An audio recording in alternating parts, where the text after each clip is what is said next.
البدع والأهواء، أهل البدع العقائدية وأهل البدع السياسية. نقول بيننا وبينكم السلف، بيننا وبينكم الكتب، كان فيقول البدع بيننا وبينكم. الرحمن الرحيم. قال al-Imam an-Nawawi rahimahullahu ta'ala al-haditsur rabi' wa sittun ba'da sab'imi'ah 764 wa anha radhiyallahu anha, yaitu dari Aisyah radhiyallahu anha qalat, beliau berkata, kanat yadu Rasulillah sallallahu alaihi wasallam al-yumna, dahulu kala tapi ya senantiasa di masa hidup beliau, tangan kanan Rasulullah Shallallahu Alaihi Wasallam lituhurih, dipakai untuk bersucinya beliau, wa ta'amih, dan untuk makanan beliau, yaitu memegang makanan, wa kanatil yusra li khalaih, sedangkan tangan kiri beliau adalah untuk membersihkan najis, wa makana min adza, dan yang terkait dengan kotoran. Hadisul sahih rawahu Abu Dawud wa ghairuhu bi isnadin sahih. Disebutkan dalam catatan kaki oleh Syekhuna Abu Amr, memang kesimpulannya dia sahih, diriwayatkan oleh Abu Dawud dan Ahmad. Memang ada khilaf kata beliau, tetapi yang rajih memang ini adalah sahih. Dan perselisihan periwayatan itu tidak membahayakan, sebagaimana disebutkan di dalam Ilal Daruqutni. Baik. Kemudian beliau menjelaskan kalau Al-Hafidh Ibnu Hajar dalam At-Talkhisul Habir mengatakan sanadnya putus, tetapi ada Ruqutni dalam Ilal telah membenarkan riwayat jama'atul rawi dari As'as, dari ayahnya, dari Masruq, dari Aisyah. Dan ini adalah sanad yang sahih. Jadi walaupun ya tadi sekilas ana lihat untuk sanad yang di Abu Dawud nampaknya bagus, tapi ternyata sanadnya putus. Tetapi Daruqutni alhamdulillah, sebagaimana disebutkan Syekhuna Abu Amr al-Hajuri di sini, mendatangkan sanad lain yang tepat dan sanadnya adalah sahih. Dan juga Al-Albani mensahihkan dalam Sahih Abi Dawud. Tamam. Berarti kita langsung membahas matanya, berarti syarahnya. Di sini Aisyah mengatakan kanat, dijelaskan oleh Al-Allamah Ali Al-Qari rahimahullah di dalam kitab beliau Mirqatul Mafatih. Ini menunjukkan istimrar wa'adah, yaitu senantiasa dan menjadi tradisi Nabi Shallallahu Alaihi Wasallam, bahwasanya yang disebutkan berikut ini, apa itu? Tangan kanan Rasulullah SAW itu digunakan untuk tuhur. Riwayatnya dengan toknya di dhammah, tuhur, yaitu menunjukkan fi'il, masdar kembali ke fi'il, yaitu sikap perbuatan berupa apa? Yaitu berwudu.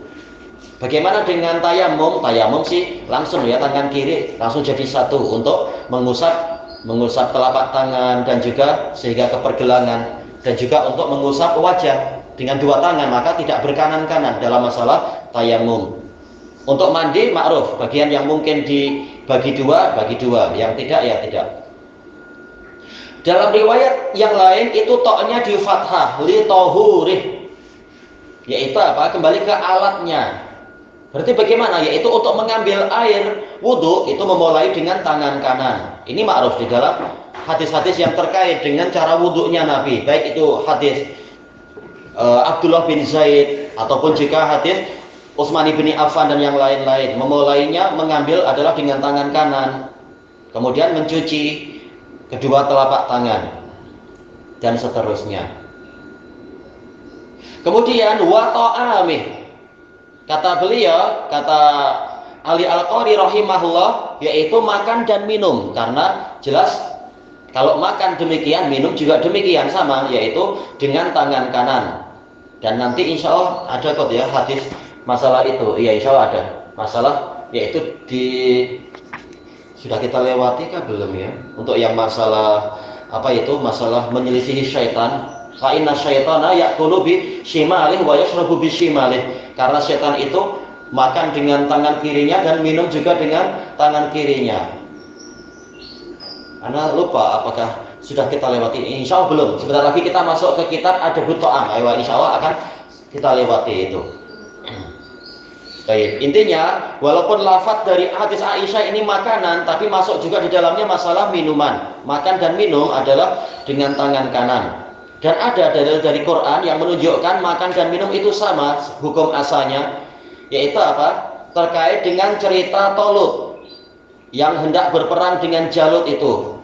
Yang mana Tolut mengatakan apa? Innallaha mubtaliikum binahar. Faman syariba minhu falaysa minni wa man lam yata'amhu fa innahu minni. Yaitu sesungguhnya Allah akan menguji kalian dengan sebatang sungai. Maka barang siapa dari kalian syariba minhu, minum dari sungai itu, ini pakai syariba yaitu minum, maka dia bukan termasuk dari golongan saya. Wa man lam yata'amhu fa innahu minni. Barang siapa tidak memakan dari sungai tadi, maka dia termasuk dari golongan saya. Memakan itu apa? Ya minum maksudnya. Ini menunjukkan bahwasanya to'am dan syarab ini asalnya sama aja. Makan dan minum sama. Apalagi kita tahu air ini memiliki nilai makanan, memiliki berbagai jenis mineral. Maka dia termasuk makanan juga. Kemudian dijelaskan oleh Ali Al-Qari rahimahullahu ta'ala, walaupun di sini Aisyah hanya menyebutkan dua perkara, tuhur dan to'am, maka termasuk di dalamnya adalah semua perkara yang memiliki apa itu? Al-makram, yaitu apa? Makarim, kemuliaan-kemuliaan. Contohnya apa itu? Al-akhdhu wal-ato, memberikan sesuatu kepada orang lain. Kalau tidak ada udzur, pakai tangan kanan. Sebagaimana juga dalam hadis Ibni Umar, diriwayatkan oleh Bukhari dan lain-lain itu. Demikian pula mengambil sesuatu dari orang lain atau mengambil di meja, kita pakai tangan kanan. Demikian pula yang lain-lain secara umum adalah dengan tangan kanan. Masuk di dalamnya juga apa kata para ulama, yaitu menulis dengan tangan kanan. Kemudian wa kanatil yusra li khalaih. Sedangkan tangan kiri beliau ini kanat, menunjukkan tradisinya juga demikian, senantiasa demikian. Yaitu tangan kiri memang selalu dipakai untuk yang khala, yaitu tatkala takhalla, yaitu apa itu namanya? buang hajat di khala, yaitu di bilik air atau yang semacam itu. Yaitu istinja, kata Ali Al-Qari, membersihkan najis dengan tangan kiri. Tangan kanan untuk makan, tangan kiri untuk buang najis, jangan dibalik-balik atau dicampur. Na'udzubillah.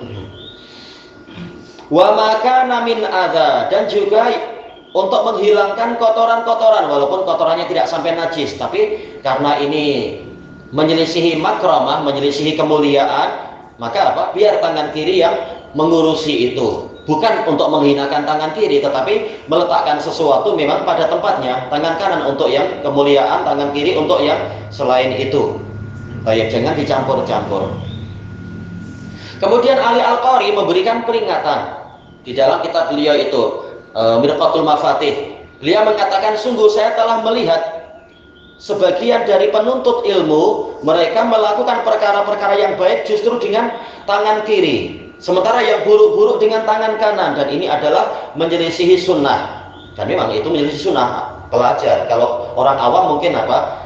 Masih boleh dimaklumi walaupun rugi. Sampai bila jadi orang awam, puluh-puluh tahun masuk Islam masih awam, terus ini rugi, umurnya untuk apa? Tapi yang sudah belajar tahu-tahu masih bersikap seperti orang awam, ini tentunya lebih rugi lagi, ilmunya tidak dipakai. Maka diingatkan oleh Ali Al-Qari tentang masalah itu. Baik. Kita masuk ke hadis berikutnya karena ini pendek aja kan. Masuk ke hadis yang berikutnya. Qala al-Imam an-Nawawi rahimahullahu taala, al-hadisul khamis wasitun ba'da 765. An Ummi Atiyah radhiyallahu anha, beliau dari kalangan Ansar, anna Nabiyya sallallahu alaihi wasallam qala, bahwasanya Nabi sallallahu alaihi wasallam bersabda, lahun, kepada para wanita itu, mereka, fi ghasli ibnatihi Zainab radhiyallahu anha, tentang cara memandikan putri Nabi, yaitu Zainab. Istri siapa ini? Abul As ibnu Rabi' Al-Qurashi radhiyallahu anhu. Zainab meninggal dunia, wafat. Bila wafatnya itu, wallahu a'lam, Jelas apa? Jauh setelah perjanjian Hudaibiyah, karena mereka bersatu kembali Zainab dengan suaminya itu setelah perjanjian Hudaibiyah. Ibda'na bima yaminiha, hendaknya kalian wahai para wanita memulai memandikannya dengan bagian kanannya. Wa mawadhi'il wudhu'i minha, memulai dengan bagian wudhu darinya. Sebelum mengguyur seluruh badannya, maka cuci bagian wudhunya lebih dahulu dan didahulukan yang kanan. Ini menunjukkan untuk mandi pun diutamakan bagian yang mungkin dibuat berkanan-kanan, nah dia pakai yang kanan lebih dahulu sebelum yang kiri. Muttafaqun alaih. Tayyib, ini diriwayatkan oleh Bukhari dan Muslim. Nah, kalau untuk yang sudah wafat saja, pemandiannya tetap diutamakan memakai yang kanan, apalagi yang masih hidup, yang boleh mengurus diri sendiri, pakailah dengan tangan kanan dan di bagian yang kanan, yaitu apa? Sebagian ulama mengatakan kalau tangan dan kaki ma'ruf, kanan. Bagaimana dengan kepala dalam masalah mandi? Sebagian mensunahkan guyur kanan lebih dahulu. Yang lain mengatakan nggak apa, langsung aja, dan itu lebih mudah. Baik. Tapi sebenarnya mungkin kan kita buat kanan lebih dahulu untuk kepala itu, mungkin diguyur atau pakai shower, senang aja. Kanan lebih dahulu kemudian baru yang kiri. Baik. Hikmahnya apa? Dijelaskan oleh para ulama, ini mimbabit tayammun. Fi'ilnya tayammun, tujuannya tayammun. Fi'ilnya apa? Memang berkanan-kanan, memuliakan yang kanan. Kemudian tujuannya apa? Tayammun, mencari yuman, yaitu mencari keberkahan, keberkahan dari Allah Ta'ala, mencari kebaikan. Yang lain mengatakan tafa'ul, yaitu apa istilah tafa'ul itu ya? Meramal keberuntungan, hampir sama sih. Harapan keberuntungan, bukan tatoyur. Mengharapkan. Iya, mengharapkan, ya, mengharapkan keberuntungan. Ini orang yang mati tak mampu beramal, maka kita usahakan tatkala dia hendak menghadap Allah dalam keadaan suci, dengan kesucian yang betul-betul diberkahi. Dengan apa? Berkanan kanan. Kita bantu dia untuk berkanan kanan. Baik. Dan di dalam hadis ini ada dalil tentang ta'awun. Orang yang mati tak mampu apa-apa, maka dibantu. Dibantu dengan apa? Dibantu oleh orang yang masih hidup, dimandikan dan sebagainya. Dan juga dari hadis ini ada dalil tentang diutamakannya bagian wudhu. Walaupun semua jasad manusia yang mukmin ini adalah wajib dimuliakan, tetapi tetap bagian yang terkena wudhu ini lebih utama. Sebagaimana nanti di hari kiamat, walaupun orang ini masuk neraka, bagian yang terkena wudhu itu akan diselamatkan, insya Allah. Demikian pula tatkala di padang mahsyar, bagaimana Nabi mengenali umatnya melalui cahaya yang ada di bagian-bagian yang terkena air wudhu. Nah, yang tidak mau wudhu yaitu rugi sendiri, nanti dia tidak akan dikenal sebagai umat Muhammad SAW. Ini keutamaan bagian-bagian yang terkena wudhu. Berarti di dalam hadis ini ada dalil tentang keutamaan wudhu itu sendiri. Ilahuna wallahu a'lam. Subhanakallahumma wa bihamdika la ilaha illa anta astaghfiruka wa atubu ilaik.